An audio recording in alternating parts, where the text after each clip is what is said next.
My in-laws said I was dragging their son down until my business made millions, and suddenly they wanted me to hire their other kids. When I married Trevor at 23, his parents made their opinion clear. His mother pulled me aside at the rehearsal dinner and said, "You know he could have married the Davidson girl. Her father owns half downtown." His father told Trevor right in front of me that marrying someone without a college degree was social suicide. I'd dropped out sophomore year to care for my dying mom. By the time she passed, I had $60,000 in medical debt and no way back. I was working as a restaurant manager, pulling 60-hour weeks. Trevor loved me anyway. His family attended our wedding wearing black. For 5 years, every holiday was torture. They'd asked Trevor across the table when he planned to get his MBA now that he was supporting me. Never mind that I made more than him. When we couldn't afford their country club, his mother told everyone I was holding him back. When we bought a modest starter home, his father said I had no ambition. The breaking point came at Trevor's 30th birthday. His mother announced to 40 guests that it was such a shame Trevor had sacrificed his dreams for love. She used air quotes around love. That night, I decided to launch my business idea, a meal prep service for dietary restrictions, something I understood from Mom's final years. I emptied my savings, took a small business loan, worked the restaurant by day, and built the business at night. His parents called it my little hobby. When I quit to run it full-time, his mother asked Trevor if he was really letting his wife throw away stability for this fantasy. Year 1, we made $90,000. Year 2, $340,000. By year 3, we had 15 employees shipping nationwide. Trevor became CFO. His parents suddenly started calling more. When we hit our first million during year 4, they showed up unannounced with champagne and a proposition. Trevor's younger brother Dimitri needed a job. Their daughter Violet had dropped out of her master's program. Wouldn't it be wonderful keeping success in the family? As if she hadn't spent years saying I was ruining her son's life. That week, I got a call from a venture capital firm. They wanted to invest $8 million for 20% equity. We'd be valued at $40 million. The contracts arrived Friday. I was signing Monday. Sunday, his family hosted a barbecue. When we arrived, I realized it was an ambush. His parents had invited Dimitri, Violet, their youngest Rory, and his father's business partner's son Wesley. His father made a toast. "To family taking care of family," he said, looking at me. His mother pulled out her phone listing qualifications. I set down my plate and stood up. I told them I remembered where I came from, being called a gold digger at my own wedding, being blamed for every perceived failure. I remembered clearly. Then I told them about the $8 million offer, about hiring 40 positions. His mother's face lit up. "I always knew you'd succeed," she said. I pulled out my phone and played the video. 3 years earlier at Thanksgiving, I'd recorded his parents in the kitchen. His father was telling his mother that Trevor's little wife would bankrupt them with her delusional business, that they should have forced an annulment. His mother agreed, calling me an anchor around Trevor's neck. The color drained from their faces. I told them every position had been promised to people who believed in us from the start. Those people were family now. Then his father did something unexpected. He stood, walked to where I stood, and placed both hands on my shoulders. What he said next changed everything. "You're absolutely right," he said. His voice was quiet, steady. "We treated you abominably." The backyard went silent. Even the cicadas seemed to pause. His mother's mouth fell open. Dimitri dropped his beer. Trevor looked like someone had slapped him. His father's hands stayed on my shoulders. "I need to say something to everyone here. My wife and I have spent 5 years being the worst kind of people. We judged this woman based on circumstances beyond her control. We mocked her ambitions. We made our son's life harder because we couldn't see past our own prejudices." He turned to face the group. "My daughter dropped out of her master's program because she couldn't handle the workload. My son Dimitri has been fired from 3 jobs in 2 years for showing up late. Rory hasn't held employment for more than 6 months since graduating, and we enabled all of it." His mother tried to interrupt. "Honey, this isn't—" "No." His voice was sharp. "Let me finish." He looked back at me. "You worked 60-hour weeks while grieving your mother. You paid off debt that would have crushed most people. You built a multi-million-dollar company from nothing, while my son, who I'm proud to say had the sense to support you, became successful alongside you. And what did we do? We showed up in black to your wedding like we were attending a funeral." Tears were running down his face now. I'd never seen this man cry, never seen him show anything but cold disapproval. "I'm not asking for your forgiveness," he continued. "I don't deserve it, but I needed everyone here to understand something. If any of my children had half your work ethic, half your determination, they wouldn't need handouts. They'd be building their own empires." He dropped his hands from my shoulders and stepped back. "I'm sorry, truly, and I understand if you never want to see us again." Then he walked into the house. We heard a door close upstairs. The silence that followed was suffocating. His mother stood there, mascara running, looking between me and the house. Violet was crying. Dimitri looked furious. Rory had gone pale. Wesley, the business partner's son, cleared his throat. "I'm going to go." He left through the side gate. Trevor moved to my side. "We're leaving too." "Wait." His mother's voice cracked. "Please, can we talk about this?" I looked at her. Really looked. The perfect makeup couldn't hide how much older she seemed. The designer clothes couldn't mask how small she'd become. "What's there to talk about?" I asked. "Your husband just said everything that needed saying." I didn't know he felt that way. She twisted her hands together. I thought we were protecting Trevor." "From what?" Trevor's voice was cold. "From being happy? From being successful? Because that's all she's ever brought into my life." Violet stood up. "This is ridiculous. Dad's having some kind of breakdown. Mom, you don't have to—" "Shut up, Violet." Trevor's mother spoke without looking at her. "Your father is right. About all of it." She walked toward me slowly, like approaching a wild animal. "I was jealous," she said. "Is that what you want to hear? My parents arranged my marriage. I never worked a day in my life. I never built anything. I never had the courage to even try. And when you came along, young and ambitious and completely in love with my son, I saw everything I wasn't. She was crying openly now. So I made you the villain. I made Trevor the victim. I convinced myself you were using him when the truth was terrifying. You didn't need him. You chose him. And that made me realize my husband never chose me. He accepted me because it was a good business arrangement. I didn't know what to say. I'd imagined this confrontation 1,000 times. In every version, I was triumphant and cold. I destroyed them with facts and success.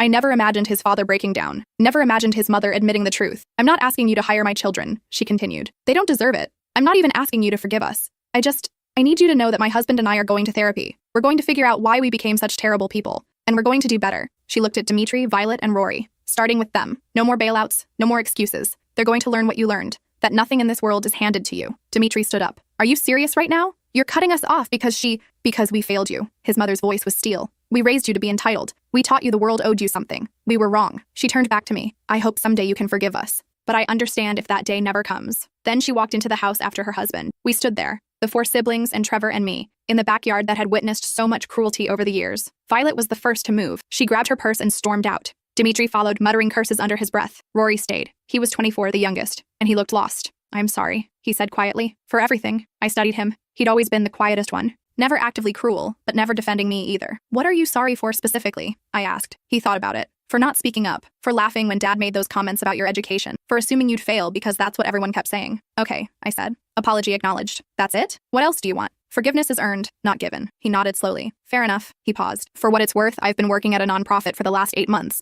It doesn't pay much, but I actually like it. I'm not asking for a job. I just thought you should know that not all of us are Dimitri and Violet. Good, I said. Keep doing that. He left through the front door, leaving Trevor and me alone in his parents' backyard. Trevor pulled me close. I can't believe that just happened. Me neither. Do you think they meant it? I thought about his father's tears, his mother's confession. I think they meant it in this moment. Whether they'll mean it tomorrow or next month or next year, I don't know. What do you want to do? I want to go home, I said. I want to celebrate signing that contract tomorrow. And I want to forget this family exists for at least 48 hours. We left through the side gate. On the way home, my phone started buzzing. Text messages. 3 from his father, 2 from his mother, all saying the same thing. I'm sorry. I put my phone on silent. Monday morning, I signed the contracts. $8 million, 20% equity, 40 new positions opening over the next 6 months. Tuesday, I started interviewing. Restaurant workers who'd supported me when I was just starting, single parents who needed flexible hours, people with gaps in their resumes because life happened, people like me. Wednesday, his mother showed up at my office. She didn't call first, didn't ask if I had time, just walked in carrying a box. My assistant tried to stop her. I waved her through. I'm not staying, she said immediately. I just wanted to give you this. She set the box on my desk. Inside were photo albums, dozens of them. What is this?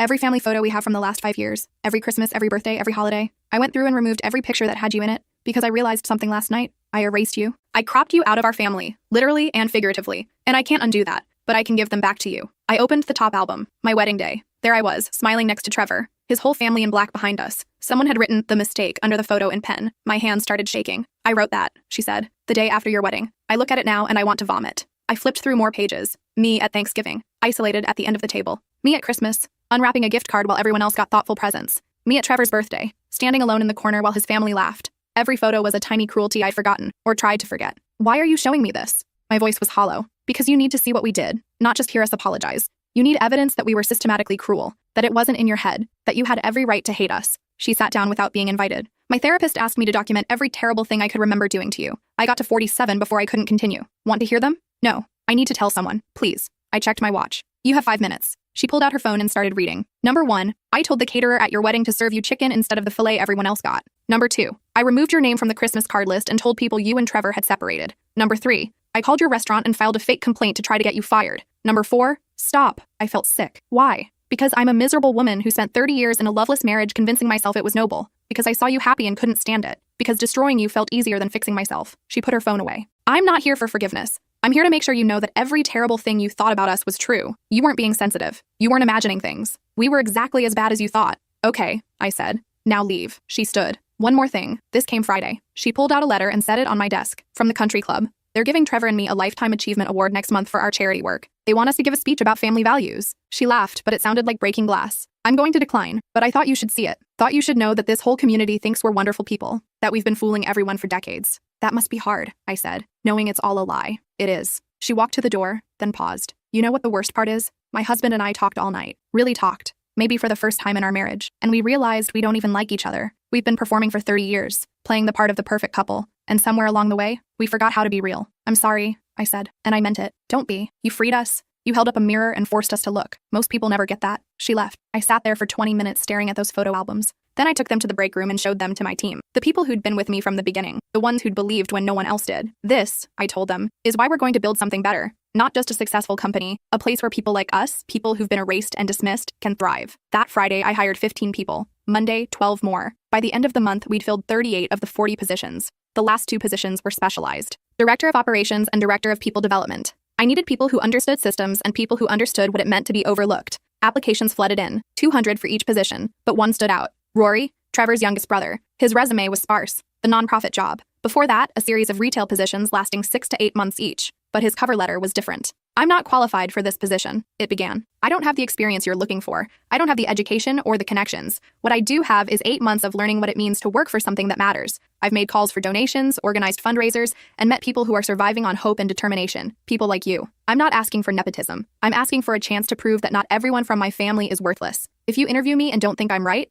I'll accept that. But please consider giving me what you wanted 5 years ago, a shot. I scheduled the interview for Thursday, told my team I was considering Trevor's brother. They were not enthusiastic. Are you serious? My director of marketing, Patricia, had been with me since day one. After everything? He's the only one who apologized specifically, I said. The only one who didn't ask for anything. So? He still sat there for 5 years. I know. Then why interview him? Because 5 years ago, someone took a chance on me when I had nothing but an idea and debt. Because maybe he's not his parents. Because maybe people can change. Patricia shook her head. You're too good, you know that? I'm not good. I'm strategic. If he's terrible, we don't hire him and we never speak to that family again. If he's great, we get a talented employee who has something to prove. Either way, we learn something. Thursday came. Rory showed up 20 minutes early. He wore a suit that looked borrowed. His hands were shaking. I made him wait the full 20 minutes. Then I brought him back to the conference room where my entire leadership team was waiting. This is unusual, I told him. Normally, first interviews are just with me, but given our history, I thought it was important that my team meet you. These are the people you'd be working with, the people who built this company. If any one of them says no, you're out. He nodded. I understand. Good. Tell us why you want this job. And don't give me the cover letter speech. Tell us the truth. He took a breath. I want this job because I've spent my whole life being ashamed of my family, and I want the chance to be proud of where I work. I want to wake up excited instead of dreading another day. I want to learn from people who built something real instead of people who inherited everything and squandered it. Your parents aren't squanderers, said Brandon, my CFO, who'd been Trevor's college roommate. They're quite wealthy. My grandfather built that wealth, Rory said. My parents maintained it. There's a difference between building and maintaining. I want to build. Even if it means working for your brother's wife? Patricia's tone was sharp. The woman your family tormented? Especially then. Rory looked at me. You know what my first real memory is? I was 5. My mom was showing me pictures from Dimitri's birthday party. She pointed to someone in the background and said, "That's the help. Don't bother learning their names." That person was raising 3 kids on minimum wage while serving us cake. I grew up thinking that was normal, thinking people were disposable. And I hate that I ever thought that way. But you did think that way, I said. For 24 years. Yes, and I'll regret it forever. But 8 months ago, I met a woman at the nonprofit. She's 67, working part-time because her retirement was stolen by her employer. She told me about working 3 jobs to put her kids through college, about being dismissed and overlooked for decades. And all I could think was, she's you. She's what you would have become if Trevor hadn't supported you.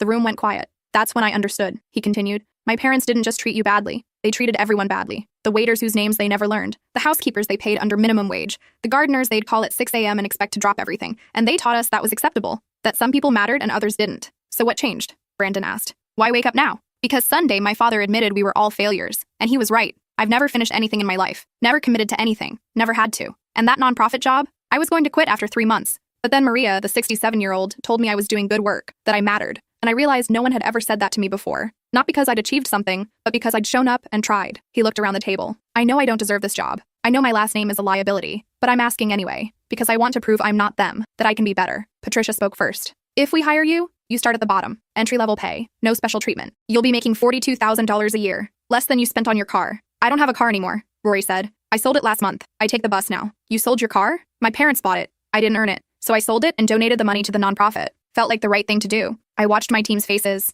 They were softening. Not much, but enough. We'll let you know, I said. Probably by next week. After he left, we sat in silence. Finally, Brandon spoke. I want to hate him, but I can't. He could be playing us, Patricia said. He could be a plant from the parents. To what end? I asked. They already apologized. They're already in therapy. What would they gain? I don't know. But rich people always have an angle. We were rich people too once, Brandon said quietly. Trevor's family wasn't always terrible. They used to be normal. Then Trevor's grandfather died and left them everything. Money changed them. Maybe lack of money is changing Rory back. We debated for an hour. Finally, I put it to a vote. Hire him or pass. 4 yes, 3 no, including Patricia. Majority rules, I said. We hire him on a 90-day probation. Any issues? He's gone immediately. I called him that evening. You start Monday, $42,000 a year. You'll be working under Patricia in marketing. She voted no, by the way, so you'll have to earn her trust every single day. Thank you. His voice cracked. You won't regret this. If I do, you're fired. Understood? Understood. Monday, Rory showed up at 6:45 a.m. for an 8 a.m. start. He asked what coffee people liked and did a run. He took notes in every meeting. He stayed until 7 p.m. without being asked. Patricia watched him like a hawk.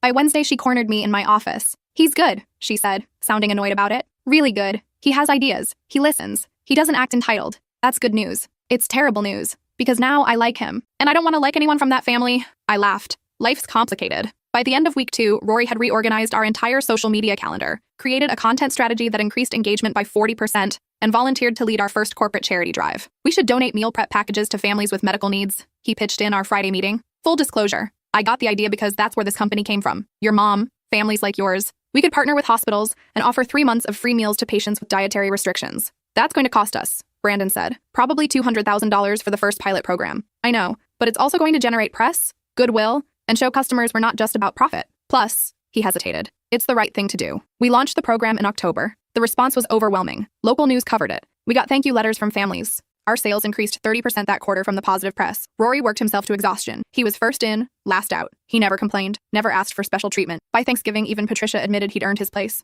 That Thanksgiving, Trevor and I hosted dinner at our house for the first time. Just us. No family. Peace. Until Friday morning when Trevor's mother called. "I know you don't want to hear from me," she said, "but I wanted to let you know your father-in-law is in the hospital. He had a heart attack last night." My first instinct was to say I didn't care, but Trevor was already grabbing his keys. We arrived at the hospital to find his mother in the waiting room, older and smaller than ever. Violet and Dimitri were nowhere to be seen. "Where are they?" Trevor asked. "Violet is in New York. Dimitri said he was too busy." Her voice was flat. "Rory's on his way." We sat in silence until the doctor emerged. "He's stable. The heart attack was moderate. He'll need bypass surgery, but he should recover fully with lifestyle changes." "Can we see him?" Trevor asked. "Immediate family only, 2 at a time." Trevor and his mother went first. When they came back, his mother looked shattered. "He wants to see you," she told me. Alone. I didn't want to go. But Trevor nodded, so I did. Trevor's father looked small in the hospital bed, tubes and wires everywhere. He tried to smile when I entered. "Thank you for coming," he said. His voice was weak. Trevor wanted to come. "I'm just here for him." "Fair enough." He closed his eyes. "I've been thinking about Sunday, about what I said, about whether I meant it." "Did you?" "Every word, but I don't think I explained why." He opened his eyes again. "When I was 25, I wanted to be a teacher. High school history. I loved it. But my father said teaching was for people with no ambition. He forced me into the family business.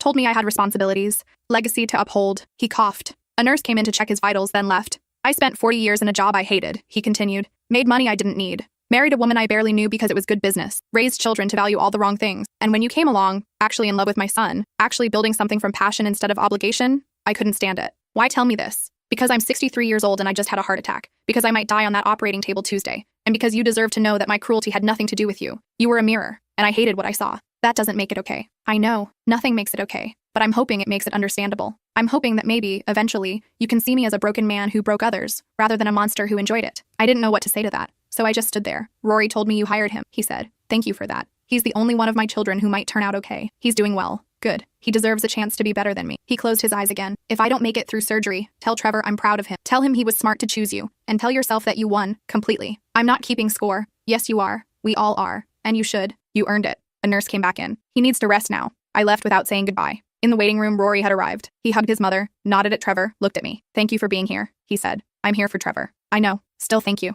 We stayed until his father went into surgery Tuesday morning. 6 hours later, the doctor emerged with good news. The surgery was successful. Full recovery expected. His mother broke down crying. Violet showed up 3 hours later with shopping bags. Dimitri never came. Over the next 2 weeks, his father recovered slowly. We visited twice. Mostly Trevor talked while I sat silently. His mother was there every day. Rory came after work. Violet stopped by once with flowers and left after 10 minutes. Dimitri called but didn't visit. "They're too much like who I used to be," his father told Trevor one evening. "Too comfortable. Too entitled. They'll never change unless they hit bottom." "Maybe they won't change at all," Trevor said. "Maybe," his father looked at me. "But at least Rory has a chance. Because of you." I didn't respond. Forgiveness isn't a light switch. You can't just decide to flip it because someone almost died. Christmas came. We hosted again. Just Trevor and me and a few friends. Our first really happy holiday. The day after Christmas, Rory called. "Can I stop by? I have something to show you." He arrived with a folder. Inside were acceptance letters. 3 different graduate programs for nonprofit management. "I applied using what I have learned working for you," he said. "I got into all 3. Full scholarship to one of them." "That's amazing," I said. "When do you start?" "That's the thing. They're all full-time programs. I'd have to quit." My heart sank. He'd become valuable. More than valuable. Essential. "But I was thinking," he continued, "what if I didn't do any of them? What if I stayed here and you helped me learn on the job? Because graduate school would teach me theory. You could teach me reality. You're turning down graduate school to keep a $42,000 job? I'm turning down graduate school to keep learning from someone who built something real, who gets it, who doesn't treat people like commodities." He paused. "And yeah, because I like it here. I like who I'm becoming here." I looked at Trevor. He shrugged. "Your call." "Stay," I said. "But we're giving you a raise. $58,000 and a new title. Junior Director of Community Partnerships. You're going to build out our charitable program, make it something real. Rory's eyes went wide. Are you serious? Dead serious. We're allocating $500,000 for year 1. I want you to find the people who need us most. The families like mine who are drowning, and I want you to help them. He was crying now. I won't let you down. I know. January started with our expansion into 2 new states, 40 new employees, 3 new facilities, revenue projections hitting $12 million for the year. The venture capital firm was thrilled. They wanted to invest another $15 million for scaling. We were considering it. Then Violet called. She needed money. She'd been living off credit cards in New York and was $40,000 in debt. Could I hire her? Give her a loan? Something? No, I said. But I'm family. You wore black to my wedding. You laughed when your mother said I'd fail. You never apologized. I'm apologizing now. Because you need money, not because you're sorry. Please. I'll do anything. Get a job, pay off your debt, learn what it means to earn things. Then maybe we'll talk. She called me a bitch and hung up. Her mother called an hour later. I heard about Violet, she said. You did the right thing. Did I? Yes. She needs to hit bottom. We all do. She sighed. I'm divorcing your father-in-law. That surprised me. Why? Because we spent 30 years pretending. His heart attack made us realize life's too short for pretending. We like each other now, but we don't love each other. We never did. So we're ending it amicably, splitting everything 50-50, starting over at 60. Wow, it's terrifying, she admitted. I've never been alone, never had to support myself, but I'm going back to school, getting my teaching certificate. Always wanted to teach. That's brave. It's desperate. But maybe that's the same thing. She laughed. Your father-in-law is moving to Vermont. He's going to teach history at a small college. Live simply. Be the person he wanted to be at 25. Good for him. We're liquidating everything. The house, the cars, the country club membership, splitting the proceeds. Violet and Dimitri are furious. They thought they'd inherit it all. Let me guess. They're contesting it? Oh yes, very loudly. But we've already transferred everything into a trust. They'll get nothing until we die. And even then, most of it's going to charity. She paused. Rory's getting $50,000 now, though, to help with school if he decides to go. We wanted to give him something for being the only one who actually changed. He'll appreciate that. I hope so. And I hope you know that you changed us too. You forced us to look at ourselves. Not many people get that gift. We hung up. I told Trevor about the divorce. He wasn't surprised. They were never happy, he said. I'm glad they're finally admitting it. February brought more growth. We hired another 30 people. Opened in 2 more states. Revenue projections jumped to $18 million. Rory's charitable program launched officially. We partnered with 15 hospitals across 3 states, provided meal prep to 200 families in the first month. The press was incredible. Then Dimitri showed up at the office. He bypassed the front desk, walked straight to my office, and slammed the door. You destroyed my family, he said. Your family destroyed itself. My parents are getting divorced because of you. Violet is broke because of you. Even Rory abandoned us for you. I didn't make any of those things happen. Your parents chose to change. Violet chose not to. Rory chose to grow up. Those were their decisions. You turned them against us. I showed them what was possible when you work for things instead of expecting them. That's not the same thing. He stepped closer. Too close. I could ruin you. Tell everyone how you manipulated a vulnerable family, how you recorded private conversations, how you... Trevor appeared in the doorway. Get out. This is between me and your wife. No, this is between my brother who I'm ashamed of and my wife who I'm proud of. And you're leaving now. They stared at each other. Finally, Dimitri left, but not before saying, this isn't over. The next day, he filed a lawsuit, claiming I'd created a hostile work environment for Rory, that I'd manipulated their family finances, that I'd recorded private conversations without consent. All of it was nonsense. But it still had to be dealt with. Our lawyer reviewed everything. This is garbage. It'll be dismissed immediately. But he's probably hoping you'll settle to avoid hassle. We're not settling. The lawsuit made local news. Bitter brother sues. Successful sister-in-law. The story wrote itself. Then something unexpected happened. Rory went public. He wrote an open letter that Patricia posted on our company blog. My brother Dimitri is suing my boss, it began. Let me tell you why he's wrong. He detailed everything. The years of entitlement, the way our parents enabled it, how I'd given him a chance when I had every reason not to, how I'd changed his life by teaching him what work meant. My brother is angry because he's losing what he never earned, Rory wrote. He's lashing out because the gravy train stopped. He's suing because he has no other skills, and I'm ashamed to share his last name. The letter went viral. Within 48 hours, it had 2 million views. News outlets picked it up. Business magazines called us. Dimitri became a symbol of everything wrong with entitled rich kids. His lawsuit was dismissed 2 weeks later, with prejudice, meaning he couldn't refile. The judge called it frivolous and vindictive. Dimitri disappeared after that. Rumor had it he'd moved to California. His mother said he wasn't speaking to the family. March brought our biggest milestone yet. We hit $20 million in revenue. The venture capital firm offered $25 million for another 15% equity. We accepted. The company was now valued at $167 million. I owned 45% of that. Trevor owned 20%. The original investors owned 35%. On paper, I was worth $75 million. Trevor was worth $33 million. We didn't feel different. We still lived in our modest house, still drove reasonable cars, still worked 60-hour weeks, but the money was real, and it meant something. It meant I could start a foundation, the kind that helped people like my mom, people drowning in medical debt, people who'd had to drop out of school, people who just needed a chance. I allocated $10 million from my share. Trevor matched it. The foundation launched in April. My father-in-law sent a letter, not an email, an actual handwritten letter. I'm teaching now, he wrote. American history to high school sophomores. They're loud and irreverent, and I love every minute of it. I'm making $52,000 a year. I've never been happier. Thank you for showing me this was possible. Thank you for breaking our family so we could rebuild it right. Thank you for not giving up on Rory. He calls me every week and tells me about the work you're doing. It's the only time I feel like I was part of creating something good. You changed my son's life. You changed mine too. I kept that letter in my desk, not for sentimentality, for evidence that people could change, that redemption wasn't a fairy tale. May brought expansion into 10 states. We hired 100 more people. Revenue projections hit $35 million for the year. We were becoming exactly what I'd imagined that night after Trevor's 30th birthday. A real company.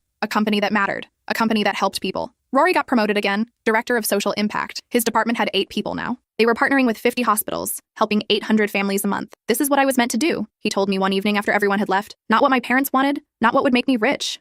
You're good at it. Because you taught me. Because you showed me that success isn't about money. It's about impact. It's about looking at yourself in the mirror and not being ashamed. We sat in comfortable silence for a minute. Then he said, my dad asked if he could visit. See the operation. Meet the team. Would that be okay? I thought about it. Only if he understands he's a visitor. Not family, not an executive, just someone interested in what we're building. He understands. Trevor's father visited in June. He wore jeans and a flannel shirt. He shook everyone's hand, learned everyone's name, asked questions without making demands. He helped Rory pack meal prep boxes for an hour, just to understand the process. At the end of the day, he found me in my office. Thank you for letting me come, he said. This is incredible. What you've built. It's everything I wish I'd built. You still could. I'm 63. I've got maybe 20 good years left. But maybe that's enough. Maybe I can teach 500 kids before I'm done. Maybe some of them will remember me as the teacher who cared instead of the businessman who didn't. That would be good. I know I don't deserve forgiveness, but I'm hoping for something smaller. I'm hoping that someday when you think of me, you'll remember this version. The one who tried to change, even if it was too late. It's not too late, I said, and maybe I meant it. He left that evening on a Greyhound bus. He'd sold his Mercedes the month before and donated the money to our foundation. Summer brought our first international expansion. Canada,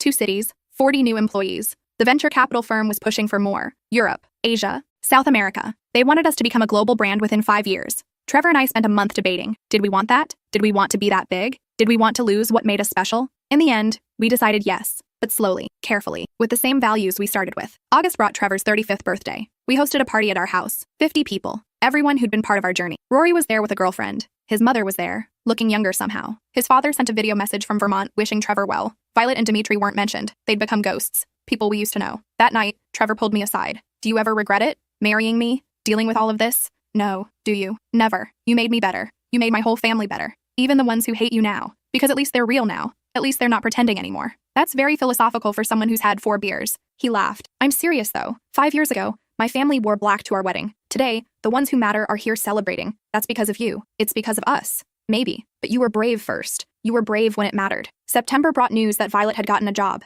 Marketing coordinator for a small firm in Brooklyn. $45,000 a year. She was sharing an apartment with 2 roommates. She'd sold her designer clothes, cut up her credit cards, started therapy. She called me from a blocked number. I don't expect you to care, she said. But I wanted you to know I got a job, a real one, without family connections, and I'm learning what you already knew. That earning things feels better than inheriting them. Good for you. I was terrible to you. I'm not asking for forgiveness. But I wanted to acknowledge it. You were right about everything. Thank you for saying that. Can I ask you something? Sure. Do you think people can really change? Or are we just pretending to be different until we revert back? I thought about her father teaching in Vermont, her mother getting her teaching certificate, Rory packing meal boxes, myself building this company from nothing. I think change is a choice you make every single day, I said. Some days you'll choose right. Some days you won't. But if you choose right more than you choose wrong, eventually you become someone different. That's exhausting. It is, but it's better than being who you used to be. We hung up. I never heard from her again, but I hoped she kept choosing right. October marked 3 years since the barbecue. 3 years since his father put his hands on my shoulders and apologized. 3 years since everything changed. The company was now valued at $300 million.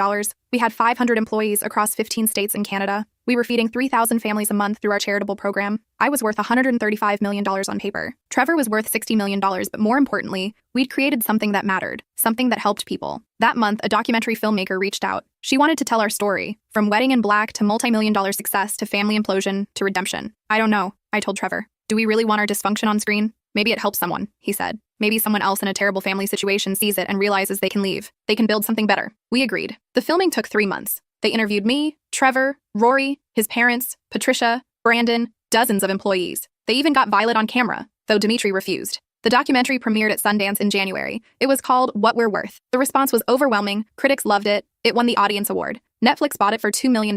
When it released on Netflix in March, 15 million people watched it in the first week. We got flooded with messages. People thanking us for showing that toxic families don't have to define you, that you can walk away, that you can build something better. My favorite message came from a 24-year-old woman. I watched your documentary the night before I was supposed to marry a man my parents chose for me, she wrote. I called off the wedding the next morning. I moved out the day after that. I'm terrified and broke, and sleeping on a friend's couch. But I'm free. Thank you for showing me that was possible. That message made everything worth it. Every fight, every betrayal, every moment of doubt. Because maybe that's what success really is. Not money or valuations or press, but showing someone else that a different life is possible. April brought an acquisition offer. A major food conglomerate wanted to buy us for $450 million. We'd each walk away with life-changing money. We'd never have to work again. Trevor and I spent 2 weeks debating. Finally, we called a company-wide meeting. We got an offer. I told our 500 employees, it's a lot of money, life-changing money, but it would mean selling the company, becoming part of something bigger, possibly losing what makes us special. I paused. So we're putting it to a vote. Not just Trevor and me and the board, everyone, because you built this as much as we did, and you deserve a say in what happens next. The vote took a week. When we tallied the results, it was 463 to 37 against selling. We turned down the $450 million. The venture capital firm thought we were insane. Business analysts said we'd left money on the table. Financial advisors said we'd regret it. But our employees threw a party because they knew what mattered, not maximizing profit, but maintaining purpose. May brought Trevor's mother to our office. She'd finished her teaching certificate. She was starting at a middle school in the fall. She wanted to tour our facility and understand what we'd built. I gave her the full tour, showed her every department, introduced her to people whose lives had changed because of jobs we'd created, showed her the walls covered in thank you letters from families we'd helped. At the end, we sat in my office, just the two of us. I need to tell you something, she said, and I need you to really hear it. Okay. When you played that video at the barbecue, when I heard myself call you an anchor around Trevor's neck, I wanted to die. Not figuratively, literally. I went home that night and took every pill in my medicine cabinet. My blood went cold. What? Your father-in-law found me, called 911. I spent 3 days in psychiatric hold. She was crying now. Because I realized I'd spent 30 years being a monster. Not a misguided person. Not someone with issues. A monster. And I couldn't live with that. I didn't know. No one did. We kept it quiet. But I need you to understand something. You didn't destroy our family. You saved me. Because hitting rock bottom was the only thing that could have changed me. I'm sorry that happened. Don't be. I'm not. Because I got help. Real help. And I learned that my cruelty came from my own unhappiness. That I'd been projecting my failures onto everyone else. That I'd made you the villain because I couldn't face being the villain myself. She wiped her eyes. I'm not asking for anything. Not forgiveness. Not a relationship. I just needed you to know that the night I tried to die was the night I started living. Really living. And that's because of you. We sat in silence for a long time. Finally, I said, I'm glad you're here. I'm glad you're teaching. I'm glad you found a way forward. Me too. She stood. One more thing. Rory talks about you constantly. About what you've taught him. About how you changed his life. I know I have no right to say this, but thank you. Thank you for giving my son a chance when he didn't deserve it. He earned it. Only because you let him. She left. I sat in my office for an hour processing. Understanding that redemption is messy and complicated and sometimes means surviving suicide attempts. June brought our biggest expansion yet. 20 new states. 300 new employees. $85 million in projected revenue. We were becoming something I never imagined. Not just a successful company. A movement. A proof that you could build something meaningful. That you didn't have to choose between profit and purpose. Trevor and I celebrated our 10th wedding anniversary that month. A decade since his family wore black. A decade since everyone thought I'd drag him down. We hosted a small dinner. Just us and Rory and his girlfriend and a few close friends. His father sent flowers from Vermont. His mother sent a card that simply said, "Thank you for proving us wrong." That night, lying in bed, Trevor asked, "Do you remember what you said on our wedding day, when we saw everyone in black?" "No, what did I say?" "You said, 'Watch me prove them wrong.' And then you smiled." "I smiled?" "You smiled. Because even then, even at our worst moment, you knew. You knew you'd win. You knew you'd show them. And you were happy about it. I was probably just masking terror. Maybe. But I saw that smile and I knew I'd married the right person. Someone who responded to cruelty with determination. Someone who took pain and turned it into fuel. That's very romantic. I'm serious. You changed my life that day. Not by being perfect. By being fierce. We fell asleep holding hands. Like we did every night. Like we'd been doing for 10 years. July brought news that Dimitri had died. Car accident in California. He'd been drinking. The police said he was going 90 in a 45. Trevor took it hard, even though they hadn't spoken in 3 years. His mother flew out for the funeral. His father came down from Vermont. Violet came from New York. We went to support Trevor. The funeral was small, maybe 20 people. Dimitri had burned most of his bridges. During the service, Violet spoke. "My brother was complicated," she said. "He was angry and entitled and difficult, but he was also hurt. Hurt by expectations he could never meet. Hurt by a family that gave him everything except the tools to succeed. I like to think if he'd lived longer, he would have figured it out. Like Rory did. Like I'm trying to do. But he ran out of time. After the funeral, we gathered at his mother's small apartment. She'd downsized after the divorce. It was cozy and full of books. "I blame myself," she said. "I raised him to think the world owed him something. And when it didn't deliver, he couldn't cope." "You can't take responsibility for his choices," Trevor said. "He was an adult." "I know, but I gave him a broken foundation. I set him up to fail." Rory spoke up. "You set all of us up to fail. Violet and I just got lucky. We hit bottom while we were young enough to rebuild. Dimitri never hit bottom until the end. And by then, it was too late." We left that evening heavy with grief, not just for Dimitri, but for what he could have been, the life he could have had if he'd been willing to change. August brought a profile in Forbes. They called me one of the most successful entrepreneurs under 40. They detailed the journey from medical debt to multi-million-dollar company. The writer asked about my in-laws, about the barbecue, about everything. "Do you regret how it went down?" she asked, playing that video, humiliating them. "No," I said. They needed to hear themselves. Sometimes the only way to see who you've become is to hear it reflected back. Do you have a relationship with them now? With some, not all. My father-in-law is teaching in Vermont. My mother-in-law is teaching middle school. My brother-in-law works for me and is doing incredible things. The others, they made different choices. And you're okay with that? I've learned that you can't save everyone. Some people don't want to be saved. Some people would rather drown than admit they need help. And that's not your responsibility to fix. The article came out in September. It went viral. I did 3 TV interviews, a TED Talk, a podcast tour. The company's profile skyrocketed. October brought the 5-year anniversary of the venture capital investment. The company was now valued at $500 million. My share was worth $225 million. Trevor's was worth $100 million.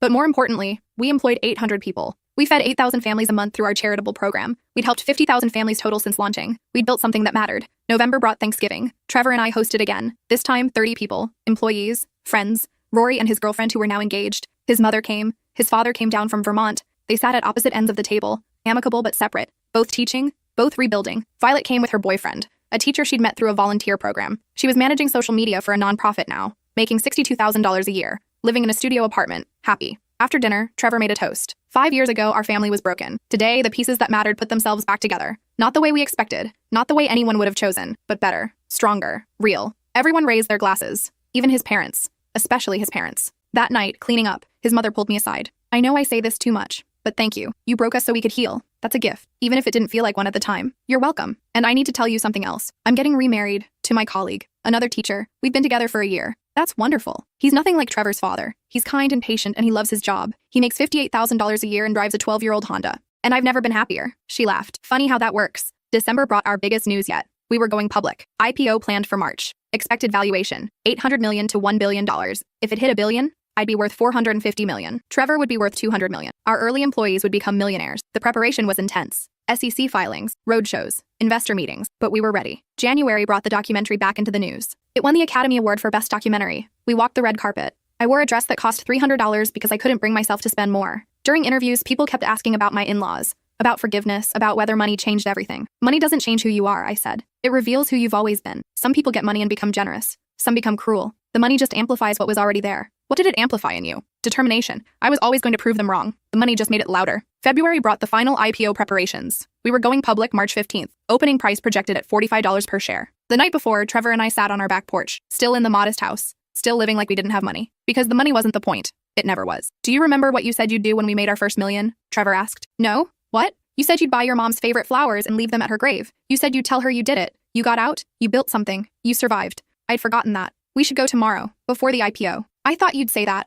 I already bought the flowers. March 15th started at my mom's grave. I laid down peonies, her favorite. I told her about the business, about Trevor, about proving everyone wrong, about helping families like ours. I didn't cry. I just talked, the way I used to when she was sick, when I was scared and had no one else. Then we drove to the NASDAQ. The market opened at 9:30. Our stock started trading at $45. By noon, it was at $62. By close, $58. The company was valued at $950 million.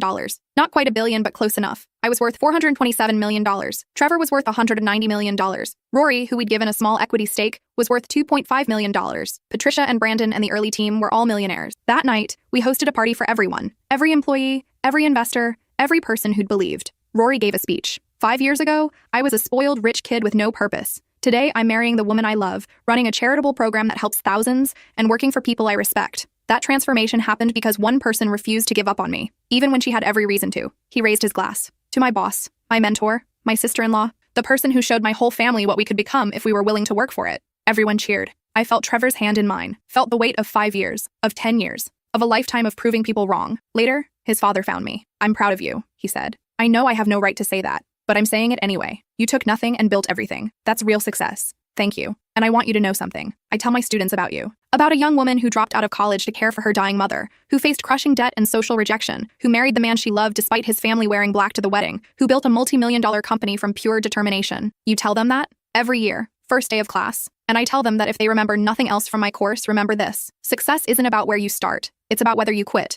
And you never quit. Neither did you. You're teaching now. You're happy. Because you showed me it was possible. You showed all of us. He hugged me then, this man who'd once called me social suicide. Thank you, he whispered. Thank you for breaking us so we could heal. April brought our 1-year post-IPO celebration. The stock was now at $71 per share. The company was valued at $1.2 billion. I was worth $540 million. But more importantly, we employed 1,200 people. We fed 12,000 families a month. We'd helped 100,000 families total. We'd built something that mattered, something that lasted, something that changed lives. That month, I got an email from the Davidson girl, the one Trevor could have married, the one his mother mentioned at the rehearsal dinner. I read about you, she wrote, about everything you've built. I wanted you to know that I'm glad Trevor chose you, because I married someone wealthy and respectable and utterly boring. I've spent 10 years in a loveless marriage organizing charity galas for causes I don't care about. I envy you. Not the money, the purpose, the partnership, the life you built because you weren't afraid to work for it. I didn't respond. There was nothing to say. Except maybe, I won. May brought Trevor's 40th birthday. We threw a huge party. Everyone who mattered. Hundreds of people whose lives had intersected with ours. Rory spoke again. When I was young, my parents taught me that success meant money and status, that you weren't worth anything unless you had both. They were wrong. Success is looking at your life and feeling proud. Success is building something that helps people. Success is becoming someone you respect. He looked at me. Thank you for teaching me that. Thank you for refusing to give up on me when I didn't deserve it. Thank you for showing my whole family what real success looks like. Later, in the quiet of our backyard, Trevor and I sat alone. Do you ever think about what would have happened if we hadn't gotten married? He asked. If I'd listened to my parents? Sometimes. Do you? All the time. And I realize I would have ended up like Dimitri, angry and entitled and empty. You saved me from that. You saved yourself. You chose differently. I chose you. That's what saved me. We sat in comfortable silence, watching the stars. 10 years of marriage. 7 years of business. A lifetime of proving people wrong. I love you, he said finally. Not because of the money or the success, but because you never stopped being the person I fell in love with. Fierce and determined and absolutely unwilling to quit. I love you too, for seeing me when no one else did, for believing when it would have been easier to doubt, for choosing me every single day. We went inside hand in hand. Tomorrow we'd go back to work, back to building, back to proving that success doesn't come from where you start. It comes from whether you quit, and we never quit. June brought a letter from my old restaurant manager, the one who'd given me 60-hour weeks while I was drowning in debt, the one who'd let me cry in the walk-in freezer when things got too hard. I heard about your success, he wrote. I'm not surprised. You were the hardest worker I ever employed, the most determined. I knew you'd do something extraordinary. I just didn't know it would be this. He'd enclosed a photo. Me at 23, exhausted and grieving, standing behind the bar with a forced smile. I barely remembered that version of myself. Keep this, he wrote, so you never forget where you came from, so you never forget what you survived, so you never forget that the woman in this photo had no idea she'd build an empire. But she did it anyway. I put the photo on my desk, next to the letter from Trevor's father, next to the thank you notes from families we'd helped. Evidence that change was possible, that redemption was real. July brought our expansion into Europe. London, Paris, Berlin, 200 new employees across 3 countries. The venture capital firm was ecstatic. The board was thrilled. We were becoming everything they'd envisioned and more. But I never forgot that night after Trevor's 30th birthday, when his mother used air quotes around love, when I decided to prove everyone wrong, when I chose to build instead of quit, because that's what this was really about. Not the money or the valuation or the press, but the act of building. The daily choice to keep going even when everyone says you'll fail. August brought Trevor's 40th birthday reflection. We'd been together 17 years, married for 10, business partners for 7. Do you ever regret it? I asked. Marrying someone your family hated? Every day, he said, then smiled. I regret that I didn't marry you sooner. I regret that I let them make you feel small. I regret every moment I didn't defend you loudly enough. You defended me. Not always, not enough. There were dinners where I should have walked out, holidays where I should have stood up, moments where I chose peace over protecting you. You were trying to keep both. I was being a coward, hoping they'd come around, hoping I wouldn't have to choose. But you never asked me to choose. You just built something so undeniable they had to acknowledge it. Or die trying. Or die trying, he agreed. We'd survived. Not just survived. Thrived. Built something real from nothing but determination and spite and love. September brought the 5-year documentary follow-up. The filmmaker wanted to check in, see where everyone was now, capture the aftermath. She interviewed all of us again. Me, Trevor, Rory, his parents, Violet, employees, families we'd helped.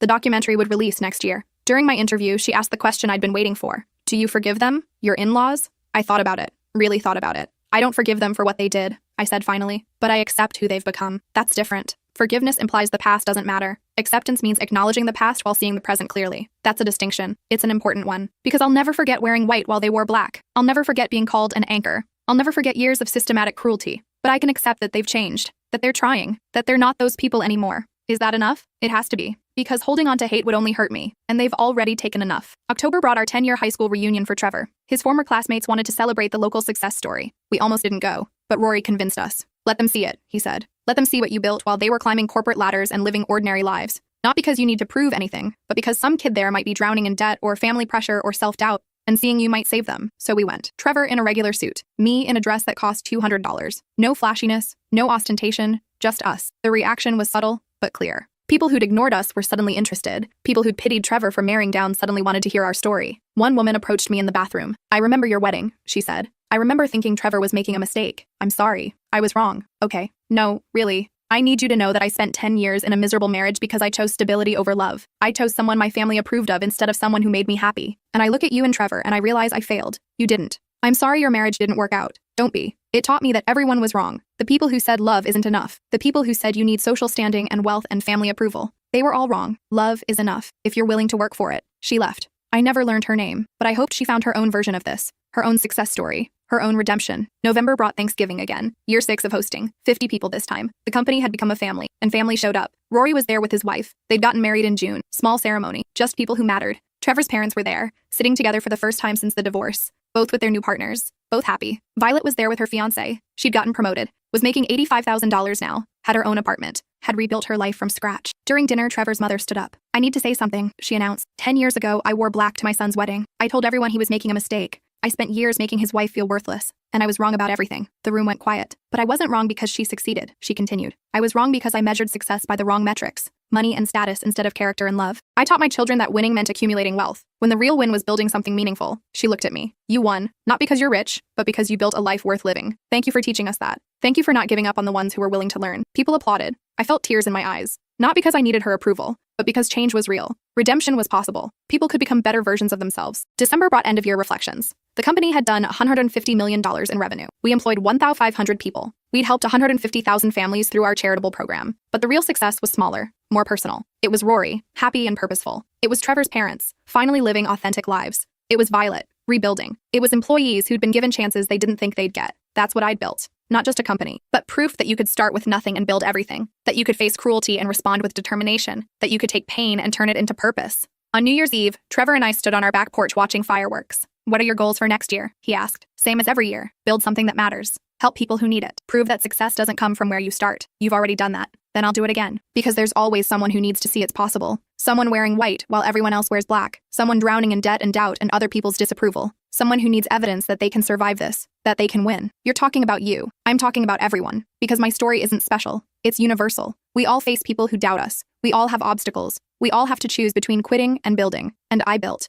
"We built," he corrected. "We built," I agreed. The fireworks exploded overhead. Year 7 beginning. More growth ahead. More lives to change. More proof to provide that redemption is real and success is earned and love is enough if you're willing to work for it. I'd spent 10 years proving his parents wrong. But somewhere along the way I'd proven something else. That you don't need permission to succeed. You don't need approval. You don't need anything except determination and a refusal to quit. They wore black to my wedding. I turned that into fuel. Built an empire. Changed lives. And proved that the only opinion that matters is the one you have of yourself. And I was proud. Finally. Completely. Unshakably proud. That was the real victory. Not the money, not the valuation, not even the documentary or the Forbes profile or the TED Talk. The victory was looking in the mirror and seeing someone who never quit. Someone who took every insult and turned it into inspiration. Someone who proved that where you start doesn't matter half as much as whether you finish. I finished. We finished. And that made all the difference.